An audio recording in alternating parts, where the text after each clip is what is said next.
முக்கியமான ஒரு காலகட்டத்தில் நாம் இருக்கிறோம். நான் ஏன் இதை இவ்வளவு அழுத்தமா சொல்றேன் அப்படின்னா,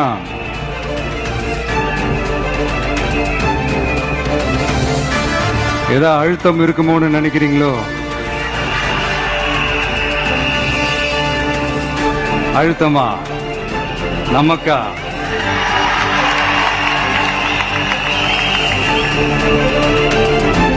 அழுத்தத்துக்கெல்லாம் அடங்கி போற ஆளா இந்த ஆளு? இந்த மூஞ்சா பார்த்தா அப்படியா தெரியுது உங்களுக்கு?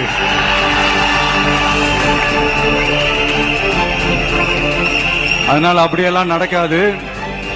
அதுவும் முக்கியமா நம்ம கிட்ட அதெல்லாம் நடக்கவே நடக்காது. ஆனா அழுத்தம் இருக்குதான்னு கேட்டீங்கன்னா இருக்குது.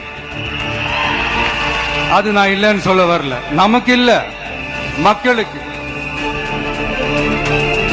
தமிழ்நாட்டை இதுக்கு முன்னாடி ஆண்டவங்களும் சரி பாஜகவுக்கு அடிமையா தான் இருந்திருக்கிறாங்க.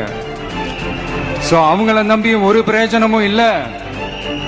இப்ப ஆண்டுகிட்டு இருக்கிற இந்த திமுக அரசாச்சும் நமக்கு ஏதாவது செய்வாங்கன்னு பார்த்தா இவங்களும் அவங்கள மாதிரியே தான். இன்னும் சொல்ல போனா ஒரு படி மேல, இன்னும் மோசம். அவங்களாச்சும் நேரடியா சரண்டர் ஆகி இருப்பாங்க, இவங்க மறைமுகமா சரண்டர் ஆகி இருக்கிறாங்க. அவ்வளவுதான் வித்தியாசம்.